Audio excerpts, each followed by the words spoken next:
श्री परमात्मने नमः। 12वां अध्याय। इस प्रकार भगवान के वचनों को सुनकर अर्जुन बोले, हे मनमोहन, जो अनन्य प्रेमी भक्तजन इस पूर्वोक्त प्रकार से निरंतर आपके भजन ध्यान में लगे हुए आप सगुण रूप परमेश्वर को अति श्रेष्ठ भाव से उपासते हैं और जो अविनाशी सच्चिदानंद घन निराकार को ही उपासते हैं, उन दोनों प्रकार के भक्तों में अति उत्तम योगवेत्ता कौन है? इस प्रकार अर्जुन के पूछने पर श्री कृष्ण भगवान बोले, हे अर्जुन, मेरे में मन को एकाग्र करके निरंतर मेरे भजन ध्यान में लगे हुए जो भक्तजन अतिशय श्रेष्ठ श्रद्धा से युक्त हुए मुझ सगुण रूप परमेश्वर को भजते हैं, वे मेरे को योगियों में भी अति उत्तम योगी मान्य हैं, अर्थात उनको मैं अति श्रेष्ठ मानता हूँ। और जो पुरुष इंद्रियों के समुदाय को अच्छी प्रकार वश में करके मन बुद्धि से परे सर्वव्यापी अकथनीय स्वरूप और सदा एक रस रहने वाले नित्य अचल निराकार अविनाशी सच्चिदानंद घन ब्रह्म को निरंतर एक ही भाव से ध्यान करते हुए उपासते हैं, वे संपूर्ण भूतों के हित में रत हुए और सब में समान भाव वाले योगी भी मेरे को ही प्राप्त होते हैं। किंतु उन सच्चिदानंद घन निराकार ब्रह्म में आसक्त हुए चित्त वाले पुरुषों के साधन में क्लेश अर्थात परिश्रम विशेष है, क्योंकि देहाभिमानियों से अव्यक्त विषयक गति दुख पूर्वक प्राप्त की जा सकती है। अर्थात जब तक शरीर में अभिमान रहता है तब तक शुद्ध सच्चिदानंद घन निराकार ब्रह्म में स्थिति होनी कठिन है।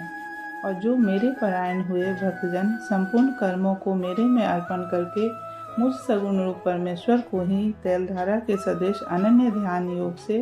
निरंतर चिंतन करते हुए भजते हैं, हे अर्जुन, उन मेरे में चित्त को लगाने वाले प्रेमी भक्तों का मैं शीघ्र ही मृत्यु रूप संसार समुद्र से उद्धार करने वाला होता हूँ। इसलिए हे अर्जुन,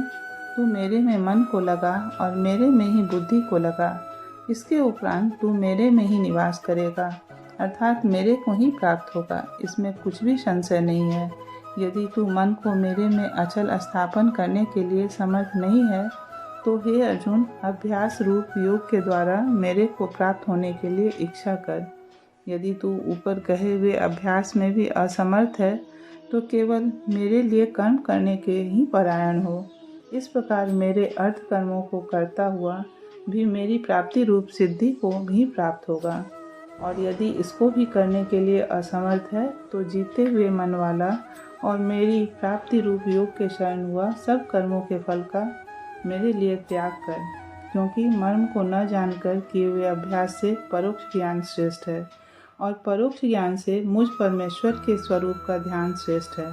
तथा ध्यान से भी सब कर्मों के फल का मेरे लिए त्याग करना श्रेष्ठ है और त्याग से तत्काल ही परम शांति होती है। इस प्रकार शांति को प्राप्त हुआ जो पुरुष सब भूतों में द्वेष भाव से रहित एवं स्वार्थ रहित सबका प्रेमी और हेतु रहित दयालु है, तथा ममता से रहित एवं अहंकार से रहित सुख दुखों की प्राप्ति में सम और क्षमावान है, अर्थात अपराध करने वाले को भी अभय देने वाला है, तथा जो ध्यान योग में युक्त हुआ निरंतर लाभ हानि में संतुष्ट है, तथा मन और इंद्रियों सहित शरीर को वश में किए हुए मेरे में दृढ़ निश्चय वाला है, वह मेरे में अर्पण किए हुए मन बुद्धि वाला मेरा भक्त मेरे को प्रिय है, जिससे कोई भी जीव उद्योग को प्राप्त नहीं होता है और जो स्वयं भी किसी जीव से उद्योग को प्राप्त नहीं होता है, तथा जो हर्ष अमर्ष भय और उद्वेगादिकों से रहित है, वह भक्त मेरे को प्रिय है। जो पुरुष आकांक्षा से रहित तथा बाहर भीतर से शुद्ध और चतुर है, अर्थात जिस काम के लिए आया था उसको पूरा कर चुका है एवं पक्षपात से रहित और दुखों से छूटा हुआ है, वह सर्व आरंभों का त्यागी अर्थात मन वाणी और शरीर द्वारा प्रारब्ध से होने वाले संपूर्ण स्वाभाविक कर्मों में कर्तापन के अभिमान का त्यागी मेरा भक्त मेरे को प्रिय है। जो न कभी हर्षित होता है, न द्वेष करता है, न शोष करता है, न कामना करता है, तथा जो शुभ और अशुभ संपूर्ण कर्मों के फल का त्यागी है, वह भक्ति युक्त पुरुष मेरे को प्रिय है। जो पुरुष शत्रु मित्र में और मान अपमान में सम है, तथा सर्दी गर्मी और सुख दुख आदि द्वंद्वों में सम है और सब संसार में आसक्ति से रहित है,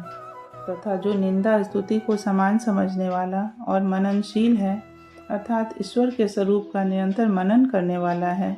एवं जिस किस प्रकार से भी शरीर का निर्वाह होने में सदा ही संतुष्ट है और रहने के स्थान में ममता से रहित है, वह स्थिर बुद्धि वाला भक्तिमान पुरुष मेरे को प्रिय है। और जो मेरे परायण हुए अर्थात मेरे को परम आश्रय और परम गति एवं सबका आत्मरूप और सबसे परे परम पूज्य समझकर विशुद्ध प्रेम से मेरी प्राप्ति के लिए तत्पर हुए श्रद्धा युक्त पुरुष इस ऊपर कहे हुए धर्म में अमृत को